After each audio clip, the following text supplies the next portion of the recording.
All right, last night, Twitter blew up.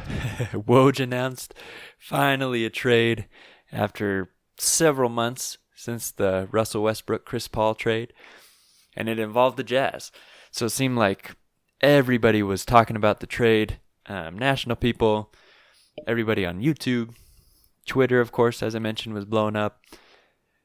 But what does this trade really mean?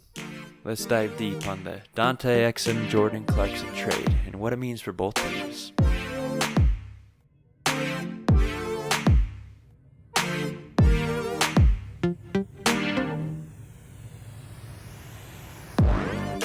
Right off the bat, I want to say that Dante Exum, as much as everybody kind of loved him and hoped that he would pan out, unfortunately didn't.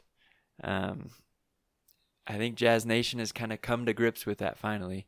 Of course, there are a few people that still wish we could have hung on to him, actually played him in our roster, but that's kind of why we're moving him. He doesn't fit on the Utah Jazz anymore, and we don't really have time for him to continue developing and risk him being injured. We're hoping to be a contender now, and unfortunately that doesn't give time to Dante to get minutes, get back into rhythm, and get back into shape after coming off an injury. And so he hasn't played a whole lot this year, and I think that was kind of strategic for the Utah Jazz because knowing him and his legs, he's keen to get injured. And so they didn't play him a whole lot, and they haven't done so all season since he came back from injury. And that's okay. Over the season so far, I know it's a small sample size, but he's been minus 1.5.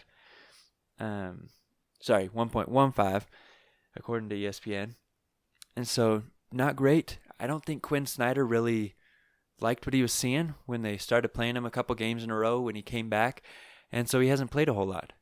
I think they've done that to prepare him to get traded so that he wasn't injured and was still a valuable resource, because there's a lot of people around the league that still believe, everyone still believes he has a lot of potential. It's just, can he stay healthy, which he hasn't, and can he really develop, which, yes, he's made a few steps, but can he be a real starter on a competitive team, which up to this point, he hasn't really done so. And the Utah Jazz are becoming a contending team, and they need contending pieces, people that can really help them. And so the contracts kind of worked out. Utah Jazz give up a couple future second round picks, as well as Dante Exum, to get Jordan Clarkson. Jordan Clarkson playing in Cleveland, getting a lot of minutes. He's a plus 1.49, and so he's done pretty well with the Cleveland Cavaliers. Of course, we'll see how he takes his role coming off the bench, because I doubt he gets nearly as many minutes as he was getting with the Cleveland Cavaliers. So, interesting move, seeing the Jazz finally get rid of Exum after giving him a big contract a couple years ago and kind of hoping he would come back after injury and not dealing him during the offseason. So, he's gone. Dante Exum, Utah Jazz are finally washing their hands of that one. 5th pick of the draft. Never really turned out to be what we all had hoped he'd be, but wishing the best of luck. No hate against Dante Exum. Hope he does well with the Cavaliers. He'll hopefully get a lot of minutes there, get back into rhythm, and be able to showcase the athletic ability and talent that he has. And hopefully we'll continue having a healthy career now that he's come back from a few injuries. So, tough to see. Of course, a guy that's been with the Jazz for several years get dealt, but Jordan Clarkson should be able to help our bench unit get a lot of scoring. So, Cleveland Cavaliers get a guy, Dante Exum, if he can stay healthy, will provide a lot of athleticism, a lot of length. He's a really good defender. All the things that Utah Jazz fans have been trying to convince themselves of reasons why the Jazz have kept him for so long. But Cleveland Cavaliers are kind of just trying to be at the bottom of the league, trying to get a good pick. So he should get a lot of minutes, even if he's not playing well. He should be able to continue developing. So that's what he needs in his career. And Jordan Clarkson, I think he likes being on teams where he can really compete and win. And so I think this should be a good fit. Hopefully there's no locker room battles like I think there probably have been in the past teams. And so he's here with the Utah Jazz.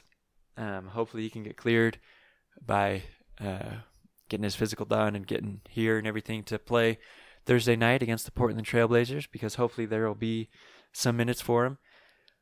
But look for him to get playing soon with the Utah Jazz. He should be in the bench lineup. Tony Jones of The Athletic was reporting that it looks like Rajon, what's his last name? Rajon Tucker, who the Jazz signed after releasing or waiving Jeff Green. If you haven't heard about that or don't know a lot of details about that, feel free to click the video here. I did a full video kind of covering that move, why they waived Jeff Green, and what Rajon Tucker brings from the G League, and what other players from the G League or from the Jazz bench that may get more minutes and may find an opportunity to play for the Utah Jazz now that Jeff Green is gone. So feel free to click that video and give me your thoughts. Dante Exum, finally gone. I know a lot of Jazz fans will be sad to see him go, but I'm sure there's a lot more that are kind of happy to see us move on.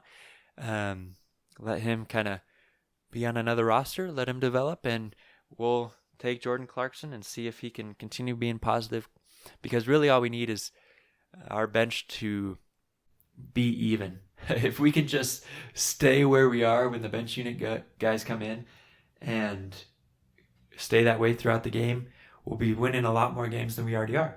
And as you can see, the Jazz are still 6th in the West, 18-12.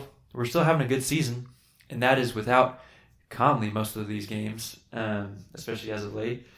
And so we'll see if these moves, plus Conley coming back eventually from injury, will help us really start climbing, because we've kind of sat in the 6th spot and we've kind of distanced ourselves from the bottom of the pack of the Western Conference. But we still need to win quite a few more games if we're going to be in contention for home court advantage. So I think it was a good move for both teams. Definitely some positives for the Cavaliers, getting Dante Exum, being able to develop and getting a couple picks. And then the Utah Jazz pick up a guy that isn't afraid to shoot, is going to score, and is scoring really well.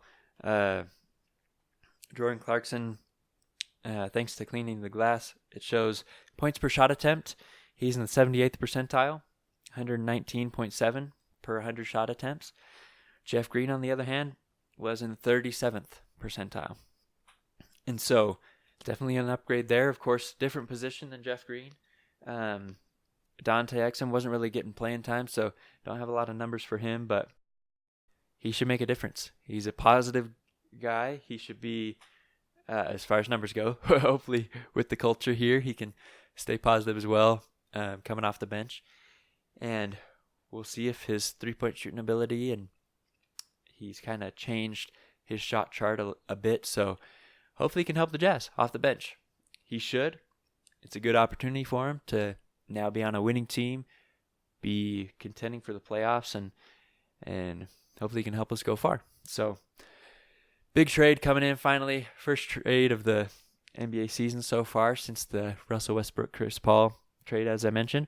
And look for many dominoes to fall for many other teams. Look for the Jazz to maybe make a move or two.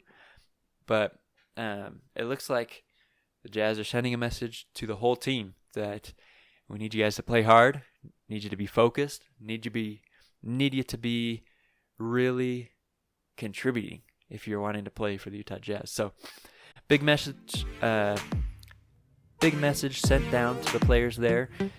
Big move, and let's see what dominoes follow.